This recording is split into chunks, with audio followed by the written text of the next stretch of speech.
அனைவருக்கும் வணக்கம். ஸோ இந்த கிளாஸ் வந்து amalgamation. So under net payment மெத்தடில் நம்ம பார்க்க போகிறோம். Problem and solution. So last class வந்து நம்ம லம்சம் பார்த்துருந்தோம் இல்லையா.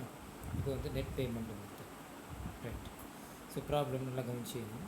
On 1st January 2015, A Limited and B Limited agreed to amalgamate by transferring their undertaking to a new company, AB Limited, formed for the purpose with a capital of rupees 10 lakhs divided into share of rupees 10 each. On 1st January 2015, the balance sheets of companies stood as follows. அதாவது AB அப்படிங்கிற ரெண்டு நிறுவனங்கள் வந்து தனித்தனியாக amalgamate பண்ணுறதுக்கு முடிவு பண்ணிடுறாங்க. So இப்படி அமால்கமேட் பண்ணும்போது புது கம்பெனி உருவாகுது. அந்த புது கம்பெனி வந்து 10 லட்ச ரூபாய்க்கு ஆத்தரைஸ்டு கேபிட்டல் வந்து வச்சுக்கிட்டு ஸ்டார்ட் பண்ணுறாங்க. ஸோ இந்த ஏபி லிமிட்டோடைய அசட்ஸ் அண்ட் லைபிலிட்டிஸ் டீட்டெயில் இங்கே இருக்குது. So shares, 10% debentures, mortgage loan, reserve, profit and loss, credit loss, அதேமாதிரி asset side land and buildings, plant and machinery, stock, debtors, cash, preliminary expenses. Okay right. இப்போ இந்த mortgage loan அப்படின்னு கொடுத்துருக்கு. இப்போ net payment அப்படின்னு சொல்கிறப்ப அந்த பர்ச்சேசிங் கம்பெனி வந்து இந்த பர்ச்சேஸ் கன்சல்ட்ரேஷனை எப்படி பேமெண்ட் பண்ணுவாங்க அப்படின்னா ஷேர்ஸு, டிபெஞ்சர்ஸு, அப்புறம் கேஷ் இப்படி கொடுப்பாங்க. ஒருவேளை கேஷ் கொடுக்கும்போது இப்போ ஏ லிமிட்டட் வந்து மார்டேஜ் லோன் இருக்குது. அப்போ மார்டேஜ் லோன் வந்து கேஷ் வந்து நம்ம அட்ஜஸ்ட் பண்ணுவோம். அதே மாதிரி ஆல்ரெடி கேஷ் வேறு இருக்குது, அதையும் நம்ம அட்ஜஸ்ட் பண்ணுவோம். தென் ப்ரிலிமினரி எக்ஸ்பென்சஸ் வந்து எப்படி நாட் டேக்கன் லைபிலிட்டிஸு ஷேர் ஹோல்டர்ஸ்க்கு போகுதோ அதே மாதிரி தான் இந்த ப்ரிலிமினரி எக்ஸ்பென்சஸும் ஷேர் ஹோல்டர்ஸ்க்கு போகும். Right. Then further information given to us. Then AB Limited agree to take over the trade liabilities and assets except cash of A Limited. So A Limited உடைய cash எடுத்துக்கலாம் அப்படின்னு of both companies. The consideration being the first one, discharge the debentures of B Limited by the issue of an equivalent amount of 12% debentures of AB Limited. So B லிமிட்டடுக்கு டிபெஞ்சர்ஸை reissue பண்ணுறேன். அப்படி பண்ணும்போது அந்த வேல்யூவில் எந்த மாற்றம் இல்லை, அதாவது 1 lakh கொடுக்குறோம். Then second one, a cash payment of 50 paise per share of A Limited and B Limited. So A limited B limited எவ்வளோ நம்பர் ஆஃப் ஷேர்ஸ் வச்சுருக்காங்களோ அந்த ஒவ்வொரு ஷேருக்கும் 50 paise தர்றான் அப்படின்னு சொல்கிறான். 50 paise for cash. Then third one, then exchange of one share of 10 each at the agreed value of rupees 14 per share of AB Limited, every 2 shares held in A Limited and B Limited. A Limited B Limited எவ்வளோ number of shares வச்சுருக்காங்களோ அப்படி ஒவ்வொரு 2 ஷேருக்கும் ஒரு share. தென் face value வந்து 10 rupees, but agreed value வந்து 14 rupees. அப்போ including ப்ரீமியத்தில் அதை issue பண்ணுறோம். ஓகேவா? ப்ரீமியம் வந்து 4 rupees. Then fourth one, AB Limited issue 10,000 shares to its directors at rupees 14 per share and the amount received immediately. So அதே மாதிரி டைரக்டர்ஸ்க்கு வந்து ஒரு 10,000 ஷேர்ஸ் வந்து தென் ப்ரீமியத்தில் ஏபி லிமிட்டட் இஷ்யூ பண்ணுறாங்க அப்படின்னு சொல்லி. தென் another further information, for the purpose of amalgamation, assets of both companies were revalued as given below. So ரெண்டு கம்பெனியுடைய அசட்ஸ் வந்து ரீவேல்யூ பண்ணி தான் எடுத்துக்கிறோம். So goodwill 1 lakh for A limited, for B limited 1,70,000. So land and building 2,50,000, 1,20,000.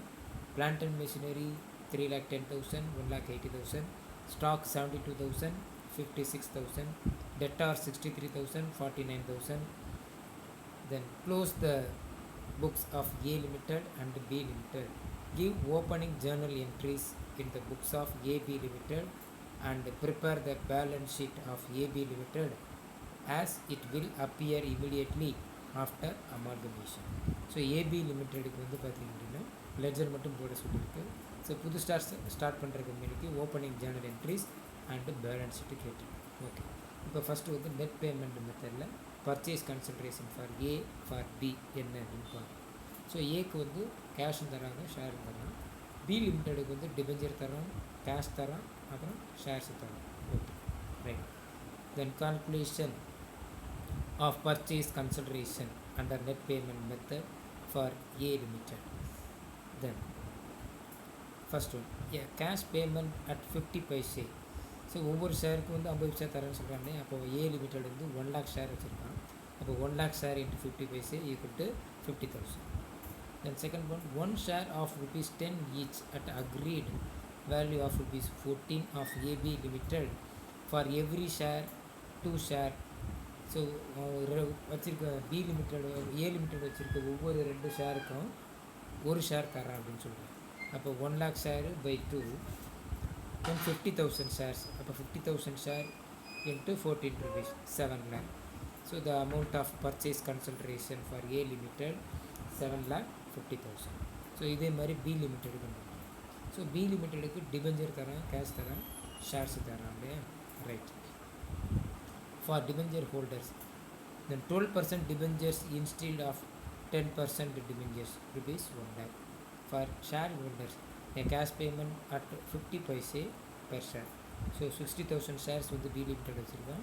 ஒரு ஷேருக்கு 50 பைசா, அப்போ equal to 30,000 rupees. Then 1 share of rupees 10 each at the agreed value of rupees 14 of AB Limited for every share 2 shares. So ஒவ்வொரு 2 ஷேருக்கும் ஒரு share தர அப்படிங்க. அப்போ 60,000 share by 2, அப்போ 30,000 share into 14 4,20,000. So இது எல்லாத்தையும் டோட்டல் பண்ணோம்னா purchase consideration for B limited 5,50,000. இப்போ ஏ லிமிட்டெடுக்கும் பி லிமிட்டெடுக்கும் பர்ச்சேஸ் கன்சிடரேஷன் கண்டுபிடிச்சாச்சு. இப்போ டேரெக்டாக நம்ம வந்து லெட்ஜர் கொண்டு போட்டால் போதும். இப்போ ஏ லிமிட்டெடுக்கு லெட்ஜர் போடுது. So ledger of A limited. Then first one realisation. So A லிமிட்டெடுக்கு என்னென்ன லெட்ஜர் போடணும் அப்படின்னா ரியலைசேஷன் போடணும், மார்டேஜ் லோன் போடணும், கேஷ் ஆர் பேங்க் போடணும், அதுக்கப்புறம் ஷேர் ஹோல்டர்ஷிப் போடணும். ஏன் மார்டேஜ் போடணும்? இவன் கேஷ் தரான், அந்த கேஷ் வந்து மார்டேஜ் லோனில் போய் அட்ஜஸ்ட் ஆகும். இப்போ கேஷை ரிசீவ் பண்ணிக்கும்போது கேஷ் ஆர் பேங்க் அக்கௌண்ட் அது ஒன்று போடணும். இப்போ ரியலைசேஷன் அக்கௌண்ட்டில் தென் ஃபஸ்ட்டு வந்து தென் அசட்ஸ் டேக்கன் போகும். So land and building 2 lakh, then plant and machinery 3,20,000, stock 80,000, debtors 65,000, by creditors 45,000. So assets and liabilities taken over. So by AB Limited 7,50,000 இது purchase consideration due. Right. இப்போ total வந்து 7,95,000 debtor side வருது.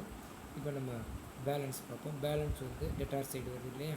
So debtor side balance வந்தால் அது profit, realisation profit. So realisation profit must be transfer to share holders account. So share holders அக்கௌண்ட்டுக்கு 1,30,000 நம்ம transfer பண்ணணும்.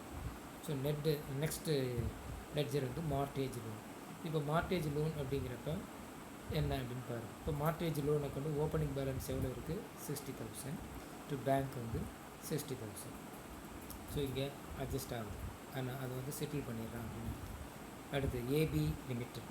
இப்போ ஏபி லிமிட்டட் வந்து to realisation, that mean the purchase consideration amount receive 7,50,000. So இந்த purchase consideration வந்து AB limited எப்படி தரான்? By bank 50,000, by shares in AB limited 7 lakh. அப்போ கேஷாக 50,000, ஷேர்ஸாக 7 lakh. ஸோ இந்த ஏபி லிமிட்டட் இப்போ டேலி ஆகிடும். இப்போ கேஷ் ஆர் பேங்க்கு இப்போ ஓப்பனிங் பேலன்ஸ் வந்து ஏ லிமிட்டடுக்கு 15,000 இருந்துச்சு. இந்த 15,000 ஸோ லேட்டஸ்ட்டாக இப்போ ஏபி லிமிட்டட் ஒரு 50,000 தரான். இப்போ டோட்டல் அமௌண்ட்டு 65,000. ஸோ இந்த 65,000 வச்சுட்டு பை மார்டேஜ் லோன் 60,000 செட்டில் பண்ணியாச்சு. இப்போ பேலன்ஸ் பார்க்குறோம். ஸோ இப்போ பேலன்ஸ் வந்து 5,000 வருது. இந்த 5,000 யாருக்கு போகணும்? கேஷ் வந்து ஷேர் ஹோல்டர்ஸ்க்கு போகணும். அப்போ ஆக்சுவலாக ஏபி லிமிட்டட் வந்து 50,000 ரூபா கேஷ் தரான். இந்த 50,000 ரூபா கேஷ் வந்து லோனில் அட்ஜஸ்ட் ஆகுது. ஆல்ரெடி ஏ வந்து கேஷ் வச்சுருக்கான். அந்த கேஷ் எல்லாத்தையும் அட்ஜஸ்ட் பண்ண பிறகு பேலன்ஸ் கேஷ் வந்து 5,000 இருக்குது. இந்த 5,000 கேஷ் மட்டும்தான் ஷேர் ஹோல்டர்ஸ்க்கு போகும். ஓகே. இப்போ நவ் ஷேர் ஹோல்டர்ஸ் அக்கௌண்ட். இப்போ share holders account to share holders shares in AB limited. இப்போ ஷேர்ஸ் வந்து எவ்வளோ தரேன்? 7 lakh தரேன். ரைட். இப்போ நாட் டேக்கன் லைபிலிட்டிஸ் என்னென்ன? By share capital 5 lakh, by reserve 50,000, then by profit and loss 45,000, then not taken assets வந்து to preliminary expenses 20,000. So இப்போ கேஷில் நம்ம க்ளோஸ் பண்ண இல்லையா 5,000, அது ஷேர் ஹோல்டர்ஸ்க்கு வந்துடுது. To bank 5,000. So share holders account வந்து டேலி ஆகும். ஸோ அதுக்கு முன்னாடி நம்ம ரியலைசேஷன் ப்ராஃபிட் இருக்குது, அந்த ப்ராஃபிட்டை ட்ரான்ஸ்ஃபர் பண்ணிடுறோம் by realisation 1,30,000. So realisation account close ஆகிடுச்சு. Right. Then next one ledger of B. So பிக்கு இதே மாதிரி தான், பட் இங்கே மார்டேஜ் லோன்லாம் கிடையாது. இப்போ ரியலைசேஷன் அப்படிங்கிறப்ப first assets taken over, liabilities taken over. So assets taken over, land and building 1 lakh, then plant and machinery 2,30,000, stock 60,000, debtors 50,000, by creditors 30,000. So purchase consideration by AB Limited 5,50,000, then total 5,80,000. So realization profit to shareholders 1,40,000. then AB Limited. So AB Limited வந்து எவ்வளோ பண்ணுங்கிறோம் 5,50,000, அது to realisation account. So 5,50,000. So இது வந்து debentures 1 lakh தரோம், அதே மாதிரி shares வந்து 4,20,000, கேஷ் வந்து 30,000. ஓகேவா? ஸோ இந்த கேஷ் வந்து கேஷ் அக்கௌண்ட்டில் அட்ஜஸ்ட் ஆகும். ஸோ ஏபி லிமிடெட் 30,000, இது யாருக்கு போகுதுன்னா ஷேர் ஹோல்டர்ஸ்க்கு போகும். இப்போ share holders account. So share holders அக்கௌண்ட்டில் not taken liabilities and not taken assets. So not taken assets வந்து preliminary expenses 10,000, by share capital 3 lakh, by profit and loss 20,000, to shares வந்து எவ்வளோ கொடுக்குறோம், தென் 4,20,000 ஏபி லிமிடெட் தரோம், தென் cash வந்து 30,000 தரும். So by realisation profit transfer to share holder 1,40,000. So share holders account வந்து இங்கே tally ஆகிடும் 4,60,000. ரைட். இப்போ now start the new company like AB limited. So இப்போ ஏபி லிமிடெட் ஸ்டார்ட் பண்ணும்போது என்னென்ன ஜேர்னல் என்ட்ரிஸ் அப்படிங்கிறத இப்போ நம்ம ரிமைன் பண்ணுவோம். ஃபஸ்ட் வந்து பிஸ்னஸ் பர்ச்சேஸு, அடுத்தது ஏ லிமிட்டடுடைய அசட்ஸ் அண்ட் லைபிலிட்டி எடுத்துக்கிறோம், அதே மாதிரி பி லிமிட்டடுடைய அசட்ஸ் அண்ட் லைபிலிட்டி எடுத்துக்கிறோம். அதுக்கப்புறம் டைரக்டர்ஸ்க்கு வந்து ஷேர்ஸ் இஷ்யூ பண்ணுறோம். இதுக்கப்புறம் 2 கம்பெனிக்கு வந்து தனித்தனியாக செட்டில்மெண்ட் பண்ணிடுறோம். ஸோ இதெல்லாம் நம்ம செப்பரேட் பண்ணி தான் போகணும். இப்போ லம்சம் மெத்தட் போடுது கம்பைண்ட் என்ட்ரியாக போட்டோம் ஏபிக்கு, அதாவது 2 கம்பெனிக்கும். இங்கே அப்படி போட முடியாது. ஏன் அப்படின்னா ஏக்கு ஒரு மாதிரி செட்டில் பண்ணுறோம், பி கம்பெனிக்கு ஒரு மாதிரி செட்டில் பண்ணுறோம் இல்லையா? அப்போ இங்கே என்ட்ரிஸ் வந்து நம்ம ஏக்கும் பிக்கும் தனித்தனியாக தான் நம்ம போடணும். இப்போ ஃபஸ்ட்டு என்ன, business purchase.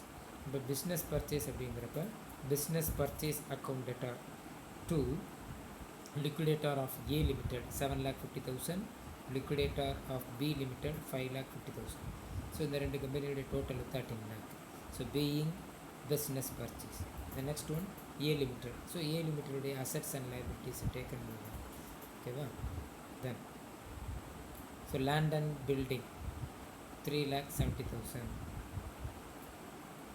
Then plant and machinery 4,90,000. So A B 2 கம்பெனியுடைய ரீவேல்யூ பண்ணி அதனுடைய டோட்டல் தான் இங்கே எடுத்து போகிறோம்.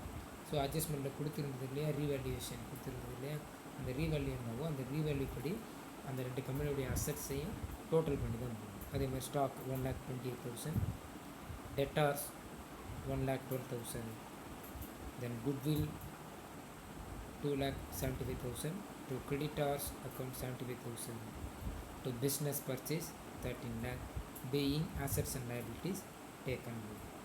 ரைட். இப்போ இந்த ஏபி கம்பெனிக்கு வந்து செட்டில்மெண்ட் பண்ணுறோம். இந்த செட்டில்மெண்ட் வந்து தனித்தனியாக தான் போடணும்னு சொல்லியிருந்தேன் இல்லையா? ரைட். இப்போ ஃபஸ்ட்டு ஏ லிமிடெட் எடுப்போம். So liquidator of A limited account 7,50,000. So இந்த 7,50,000 எப்படி தரோம், ஷேர்ஸு கேஷ் இப்படி தரோம் இல்லையா? ரைட். அப்போ 2 ஷேர் கேபிட்டல் 50,000 ஷேரு இன்ட்டு 10. ஏன் அப்படின்னா ஷேருடைய original value 10, but share premium வந்து 4. அப்போ ஷேர் கேபிட்டல் வந்து 50,000 ஷேர் இன்ட்டு 10 = 5 lakh. இந்த 50,000 ஷேர் என்ன, ஒவ்வொரு 2 ஷேருக்கும் ஒரு ஷேர் தரணும். அப்போ ஏ லிமிடெட் வந்து 1 lakh ஷேர் வச்சுருந்தா இந்த 1 lakh by 2 அப்படின்னா 50,000. இப்போ 50,000 into 10 5 lakh. To share premium 50,000 into 4 2 lakh. To cash 50,000. Then being purchase consideration paid. சரி. ரைட். இதே மாதிரி தான் இப்போ B limited. So liquidator of B limited 5,50,000 to share capital.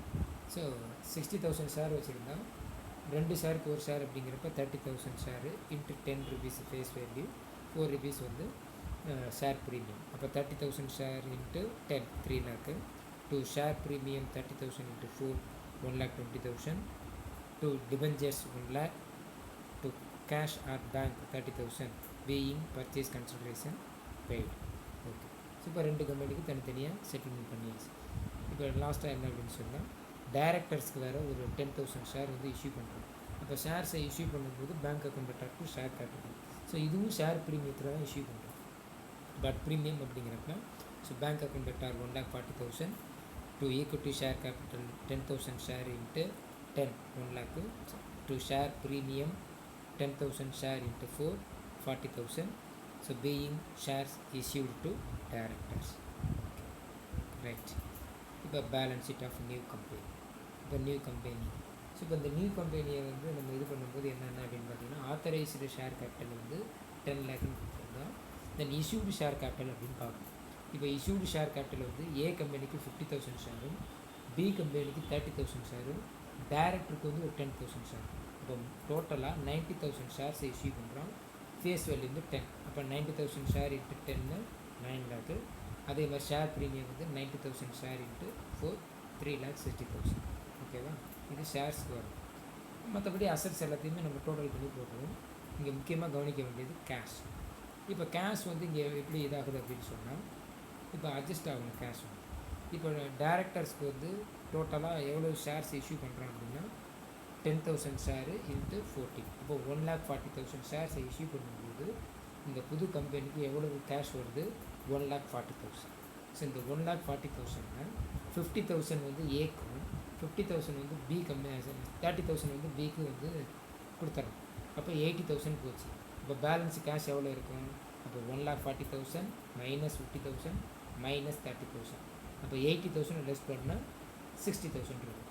அந்த 60,000 கேஷ் தான் இங்கே நியூ கம்பெனியுடைய பேலன்ஸ் ஷீட்டில் வரும்.